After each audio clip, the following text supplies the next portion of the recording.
أهلا ومرحبا بكم مشاهدينا الأكارم في الجلسة التدريبية العاشرة ضمن دورة الإدارة الإلهامية للأزمات. العناصر الاستراتيجية. اليوم سنأخذ في هذه الجلسة التدريبية العناصر الاستراتيجية الإعلامية لإدارة الأزمة. تختلف الخطط الإعلامية لإدارة الأزمات باختلاف طبيعتها ونوعها. ركز. من جهة، وإمكانيات المؤسسة لمواجهة هذه الأزمة من جهة أخرى. تختلف الخطط الإعلامية من جهتين لإدارة الأزمات باختلاف طبيعتها ونوعها. من جهة، وإمكانيات المؤسسة لمواجهة هذه الأزمة من جهة أخرى.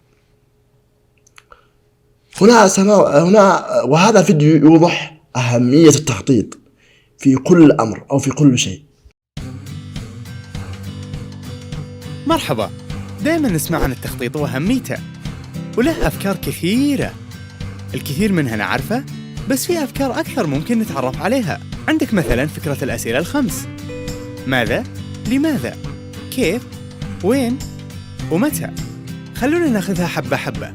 سؤال ماذا؟ أو ما هو التخطيط؟ معرفتك للفرق بين شغفك وواجباتك بيعطيك تصور أقرب وأوضح عن التخطيط.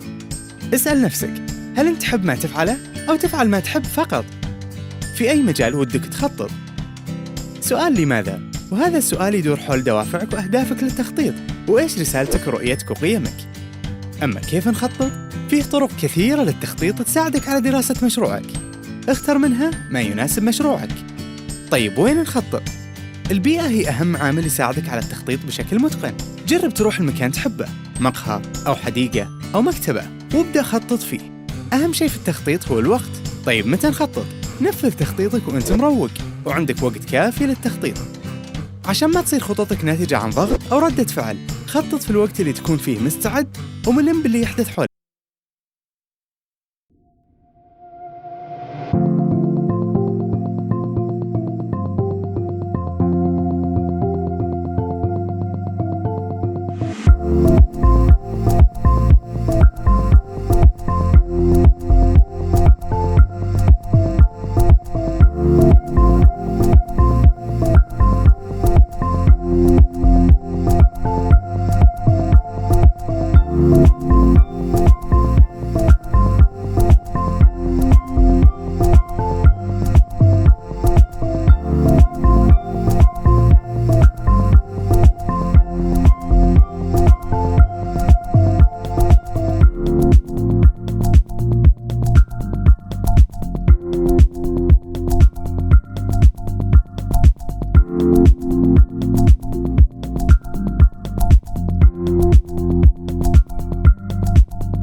عندك أنت. خطط وشاركنا. هناك عناصر أساسية يجب أن تقوم عليها أي استراتيجية، وبالذات إعلامية، لإدارة الأزمة. من أهمها تحديد الهدف لهذه الاستراتيجية أو هذه الخطة، أي تحديد الهدف من عملية الاتصال. هل تريد إقناع الناس بشيء معين لأجل الناس يقتنعوا من تلك الأزمة أو يتركوها جانبا، أو الإعلام بموضوع ما، أو تخفيف حدة أزمة ما؟ شوف، الهدف ثلاثة. تحديد الهدف من عملية الاتصال هو هل تريد إقناع الناس بشيء معين، أو الإعلام بموضوع معين، أو تخفيف حدة أزمة ما. ولهذا إليك النصائح التالية. فعند تحديد الأهداف الخطة، حدد ما الذي ستقوله بالضبط. يعني اعد، إذا مثلا تريد أن تلغي بيانا لمواجهة أزمة ما، عد البيان، حدد ما الذي ستقوله بالضبط، تجنب إساءة الفهم، هل هدف الاتصال تهدئة الناس أم تحذيرهم؟ هل هناك من يقوم بنشر معلومات غير صحيحة عن المؤسسة؟ عليك أن تتأكد. أيضا الرسالة وهي محتوى عملية الاتصال، وينبغي أن تكون ناضجة، آنية، واضحة، جيدة الإخراج، وتهم المتلقي. ما تجي في موقف معين تقول خلاص المؤسسة هذه لم عاد تردكم زبائن أو ترد بجفاء. لا، مثلا استوعب الناس واستوعب ردة فعلهم، وتخلي عندك أهم شيء عندك المتلقي واحسب حسابه في كل شيء. عليك أيضا تحديد 3 أمور في رسالتك. نغمة الرسالة تحمل نغمة، مش نغمة موسيقى، لا، تفاؤل، ابتهاج، تشدد، تحمل رسالة. المهم أن تحمل رسالة. محتوى الرسالة، هل هي حقائق هتقولها أنت؟ هل ستفند الذي حصل ضد المؤسسة؟ هل ستفند محتوى الرسالة؟ هل هي حقائق، معلومات دقيقة، أم آراء، أم مزيج بينهما؟ هل هي توقعات مستقبلية مدروسة، طمأنات طمأن الجمهور، أو تحذيرات محددة لا ينجر إليها مثلا؟ مستقبل الرسالة، عليك أن تعرف من هو مستقبل الرسالة، من هو وما هي ثقافته وما هي مصالحه. هل بيقوم بالأزمة ضد لمصلحة أو لا؟ لا، هذا الاعتبارات ضروري تعملها في حسابك، لكن لا تعاملها بها. وما هي مصالحه وعلاقته بالشركة. والرسائل أثناء الأزمات أنواع، فمنها الموجهة إلى الداخل، ومنها الموجهة إلى الخارج المؤسسة ومن داخل المؤسسة، ومنها رسائل تستهدف أطرافا محددة، وهناك أخرى موجهة إلى الخصوم أو المنافسين إذا كانت شركة تجارية. الجمهور يجب تحديده بدقة حيث يختلف من قضية لأخرى، وحتى تحسن التعامل معه بين يديك النصائح التالية.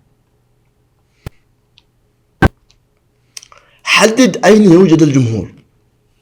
هل يمكنك الوصول إليه؟ هل يكفي المؤتمر الصحفي مثلا للوصول إليه؟ أو هل تكفي منصة التواصل للوصول إليه؟ أو أدرس الموضوع هذا ضمن الخطة. هل يمكن الاتصال بالأطراف المعنية خلال يوم واحد أو عدة أيام؟ كلها تحدد في الخطة.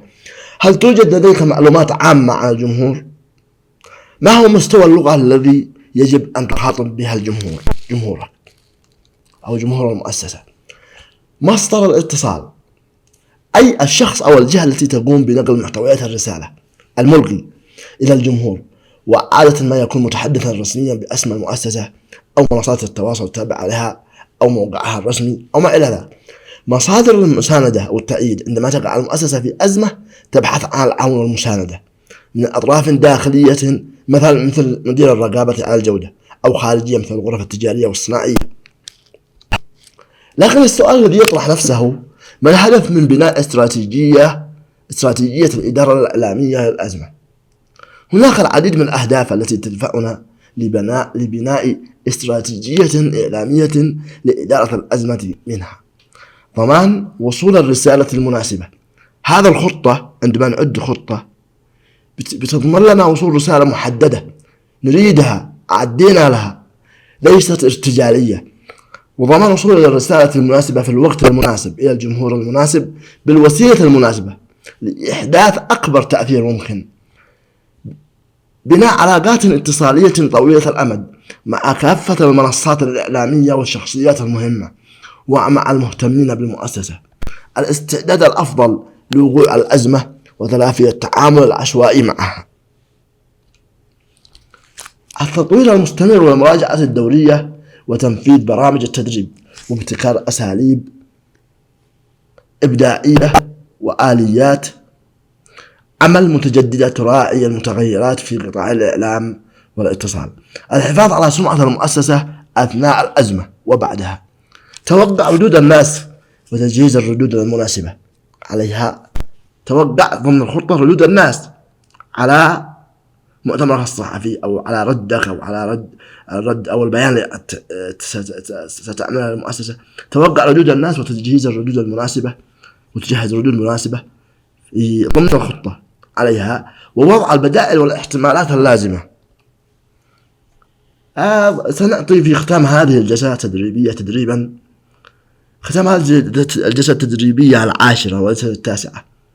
اعمل خطة لمواجهة أزمة حصلت مع مؤسستك لتواجهها إعلاميا، وهذه الأزمة تصدر عن المؤسسة خبر أنها كأن تلقت الأزمة المؤسسة خبر، أو تداول رواد المنصات التواصل الاجتماعي خبر أنها تبيع مواد مقربة للانتهاء. ما الذي ستعمله من خطة؟ هذا تدريب. نصل وإياكم إلى ختام اليوم التدريبي أو الجلسة التدريبية 10. نرجو منكم يعني مشاركة الفيديو لتعم الفائدة، والاشتراك في القناة، والإعجاب بالفيديو، ومشاركة القناة، والاشتراك بالقناة ليصلكم كل جديد بحول الله تعالى. والسلام عليكم ورحمة الله تعالى وبركاته.